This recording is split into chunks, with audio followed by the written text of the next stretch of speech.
अब्बा जब शाम को नौकरी पर से आते थे, उस वक्त की खुशी हम भाई बहनों की कुछ ना पूछिए। मैं कमर से लिपट गई। भाई अब्बा अब्बा कह के दौड़ा, दामन से चिमट गया। अब्बा की बाँछें मारे खुशी के खिल जाती हैं। मुझको चुमकारा, पीठ पर हाथ फेरा, भैया को गोद में उठा लिया, प्यार करने लगे। मुझे खूब याद है कि कभी खाली हाथ घर ना आते थे। कभी 2 कतारें हाथ में हैं, कभी बताशों या तिल के लड्डुओं का दूना हाथ में है। अब उसके हिस्से लगाए जा रहे हैं। उस वक्त भाई बहनों में किस मज़े की लड़ाइयाँ होती थीं। वो कतारा छीने लिए जाता है, मैं मिठाई का दूना हथियाए लेती हूँ। अम्मा सामने खपरैल में बैठी खाना पका रही हैं। अब्बा उधर आके बैठे नहीं, इधर मेरे तकाज़े शुरू हो गए। अब्बा अल्लाह गुड़िया नहीं लाए, देखो मेरे पाँव की जूती कैसी टूट गई है, तुमको तो कुछ ख्याल ही नहीं रहता। लो, अभी तक मेरा तोक सुनार के यहाँ से बनकर नहीं आया। छोटी खाला की लड़की की दूध बढ़ाई है, भाई मैं क्या पहन के जाऊँगी। चाहे कुछ हो, ईद के दिन तो मैं नया जोड़ा पहनूँगी। हाँ, मैं तो नया जोड़ा पहनूँगी। जब अम्मा खाना पका चुकी, मुझे आवाज़ दी। मैं गई, रोटी की टोकरी और सालन की पतीली उठा लाई। दस्तरखान बिछा, अम्मा ने खाना निकाला, सब ने सर जोड़ कर खाना खाया, खुदा का शुक्र किया। अब्बा ने ईशा की नमाज़ पढ़ी, सो रहे। सुबह को तड़के अब्बा उठे, नमाज़ पढ़ी। उसी वक्त मैं खड़क के उठ बैठी। फिर फरमाइशें शुरू हुई। मेरे अब्बा, आज ना भूलना, गुड़िया ज़रूर लेते आना। अब्बा, शाम को बहुत सारे अमरूद और नारंगियाँ लाना। अब्बा सुबह को नमाज़ पढ़ के वजीफ़ा पढ़ते हुए कोठे पर चढ़ जाते थे। कबूतरों को खोल के दाना देते थे, 1-2 हवा में उड़ाते थे। इतने में माँ झाड़ू बहारू से फरागत करके खाना तैयार कर लेती थी, क्योंकि अब्बा फिर दिन चढ़ने से पहले नौकरी पर चले जाते थे। अम्मा सीना पिरोना लेके बैठ जाती थी। मैं भैया को लेके कहीं मोहल्ले में निकल गई, या दरवाज़े पर इमली का दरख्त था, वहाँ चली गई। हम जोली लड़कियां लड़के जमा हुए, भैया को बिठा दिया, खुद खेल में मसरूफ़ हो गई। हाय क्या दिन थे, किसी बात की फ़िक्र ना थी। अच्छे से अच्छा खाती थी और बेहतर से बेहतर पहनती थी, क्योंकि हम जोली लड़के लड़कियों में कोई मुझको अपने से बेहतर नज़र ना आता था। दिल खुला हुआ न था, निगाहें फटी हुई न थीं। जहाँ मैं रहती थी वहाँ कोई मकान मेरे मकान से ऊंचा न था, और सब एक कोठर या खपरैल में रहते थे। मेरे मकान में आमने सामने 2 दालान थे। सदर के दालान के आगे खपरैल पड़ी हुई, इधर उधर 2 कोठरियाँ थीं। सामने दालान के एक बावर्ची खाना था, दूसरी तरफ कोठे का जीना। कोठे पर एक खपरैल, 2 कोठरियाँ। खाने पकाने के बर्तन ज़रूरत से ज़्यादा थे। 2-4 दरियाँ चांदनियाँ भी थीं। ऐसी चीज़ें मोहल्ले के लोग हमारे घर मांगने आते थे। हमारे घर में बहिश्ती पानी भरता था। मोहल्ले की औरतें खुद ही कुएं में से पानी भर कर लाती थीं। हमारे अब्बा जब घर से वर्दी पहन के निकलते थे, लोग उन्हें झुक झुक कर सलामें करते थे। मेरी अम्मा डोली पर सवार हो के मेहमान जाती थीं। हमसाइयाँ पाँव पैदल मारी मारी फिरती थीं। सूरत शक्ल में भी मैं अपनी हमजोलियों से अच्छी थी। अगरचे दर हकीकत खूबसूरतों में मेरा शुमार नहीं हो सकता, मगर ऐसी भी न थी जैसी अब हूँ। खुलती हुई चंपई रंगत थी, नाक नक्शा भी खैर कुछ ऐसा बुरा न था। माथा किसी कदर ऊंचा था, आंखें बड़ी बड़ी थीं, बचपने के फूले फूले गाल थे।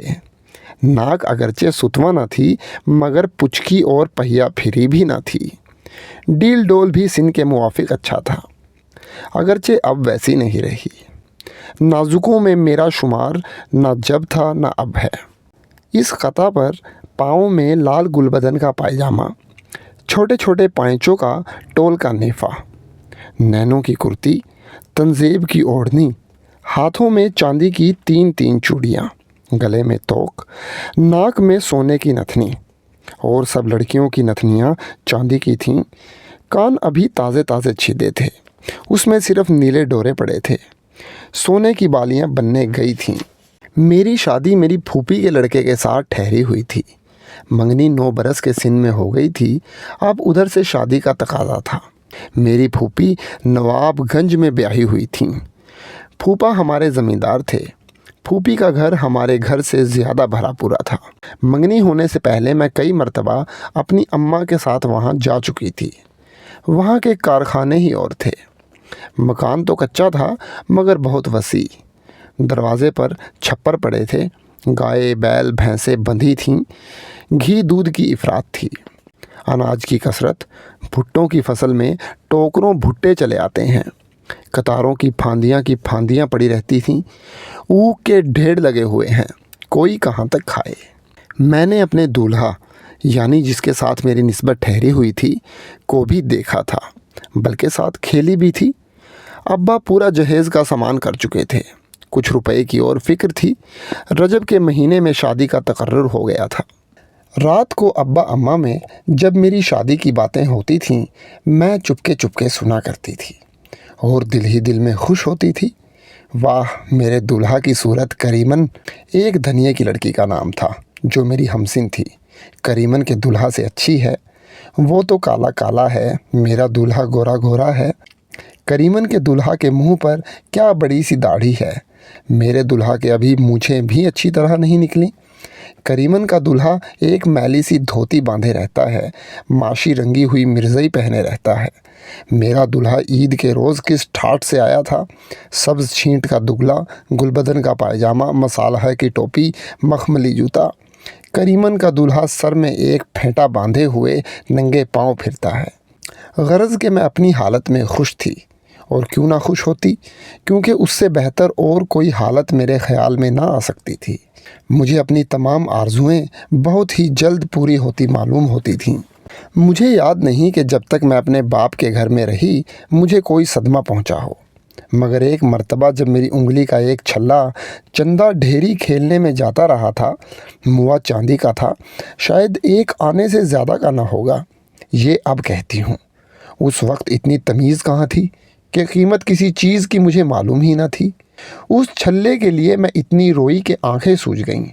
अम्मा से दिन भर छुपाया। आखिर जब रात को उन्होंने उंगली खाली देखी, मुझसे हाल पूछा। अब कहना ही पड़ा। अम्मा ने एक तमाचा मेरे मुंह पर मारा। मैं चीखें मार मार के रोने लगी। हिचकियाँ बंध गईं। इतने में अब्बा आ गए। उन्होंने मुझे चुमकारा। अम्मा पर खफा हुए। उस वक्त मुझे तस्कीन हुई। बेशक अब्बा मुझे अम्मा से ज़्यादा चाहते थे। अब्बा ने कभी फूल की छड़ी नहीं छुआई। अम्मा ज़रा सी बात पर मार बैठती थीं। अम्मा छोटे भैया को बहुत चाहती थीं। छोटे भैया के लिए मैंने बहुत मार खाई, मगर फिर भी मुझे उससे इंतहा की मोहब्बत थी। अम्मा की ज़िद से तो कभी कभी 2-2 पहर मैंने गोद में नहीं लिया, मगर जब उनकी आंख ओझल हुई फ़ौरन गले से लगा लिया, गोद में उठा लिया, प्यार कर लिया। जब देखा अम्मा आती हैं, जल्दी से उतार दिया। अब वो रोने लगा। उस पर अम्मा समझती थीं कि मैंने रुला दिया, लगी घुड़कियाँ देने। ये सब कुछ था, मगर जहाँ उंगली दुखी और अम्मा बेकरार हो गईं। खाने पीने का होश नहीं, रातों को नींद हराम। किसी से दवा पूछती हैं, किसी से तावीज़ मंगवाती हैं। मेरे जहेज़ के लिए अपने हाथों से गले का गहना उतार के अब्बा के हवाले किया। इसमें थोड़ी चांदी मिलवा के फिर बनवा दो।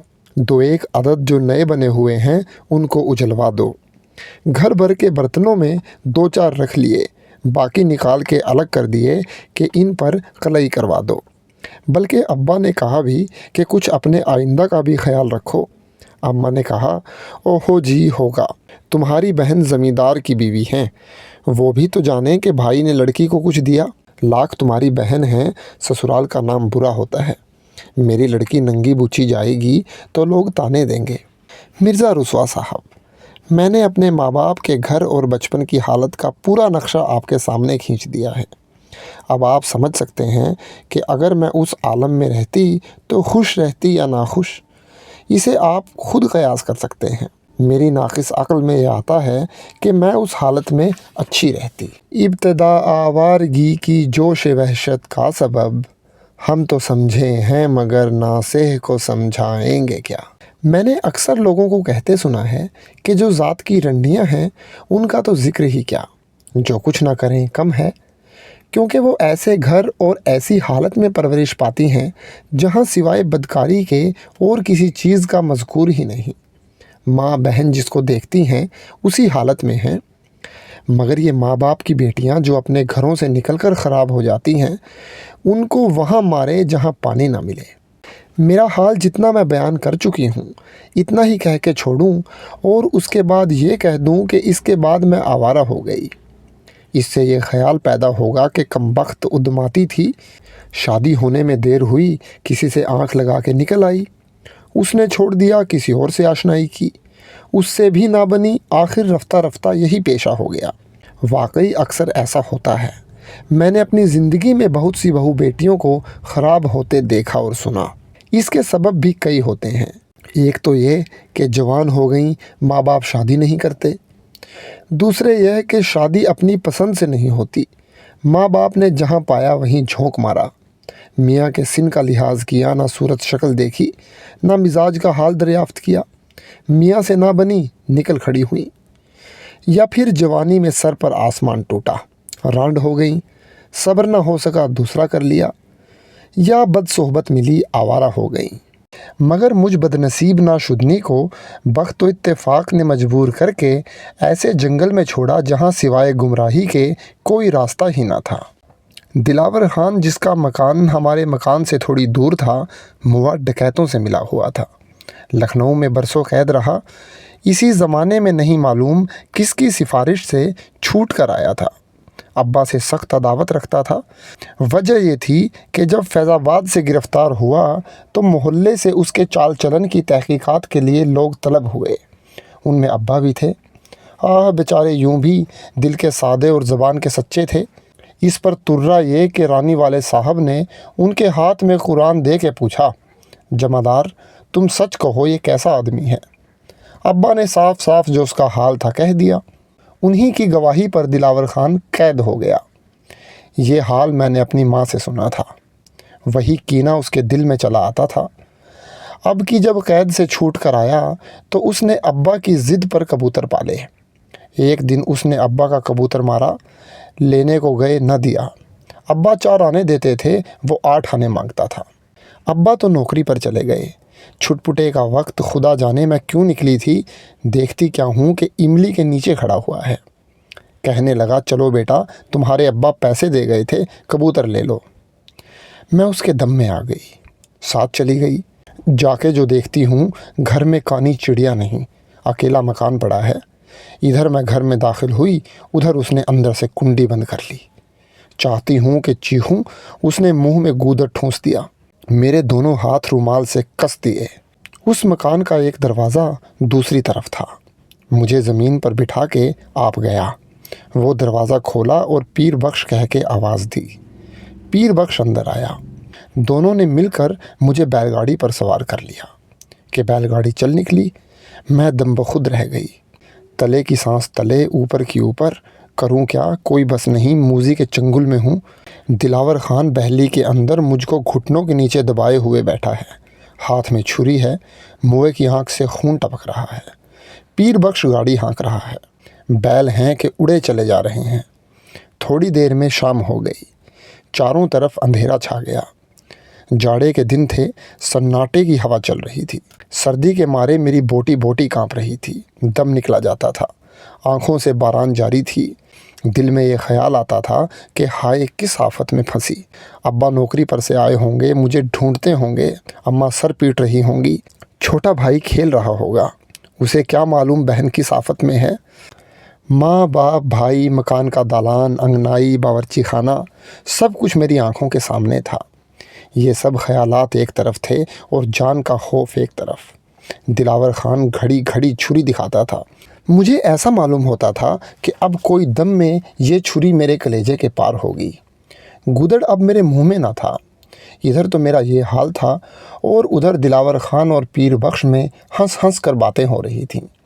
मेरे माँ बाप और मुझ पर बात बात में गालियाँ पड़ती जाती थी। दिलावर खान, देखा भाई पीर बख्श, सिपाही के पूत 12 बरस के बाद अपना बदला लेते हैं। अब कैसा तिलमिलाता फिरता होगा।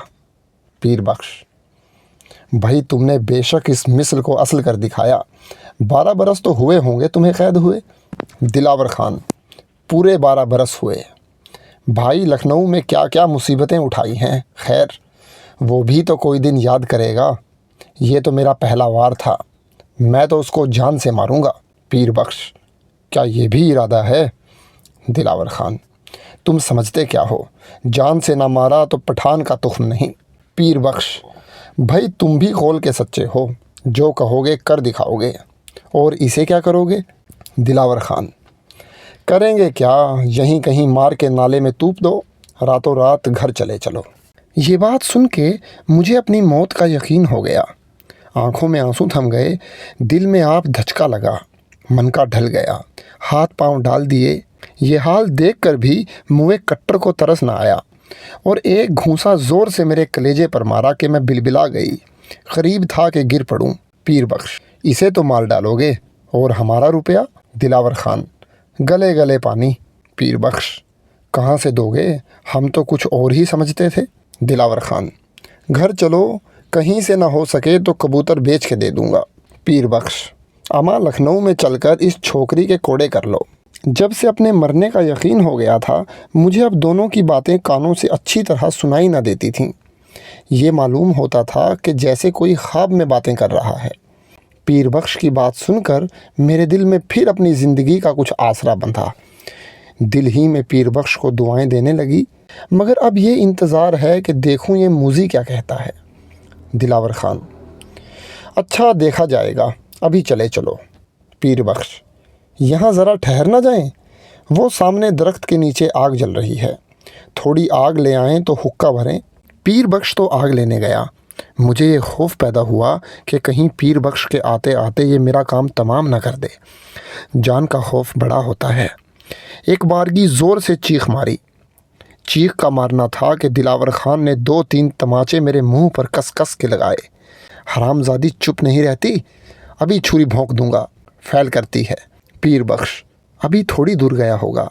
नहीं भाई नहीं, ऐसा काम ना करना, तुम्हें हमारे सर की कसम, अमा हमें तो आ लेने दो।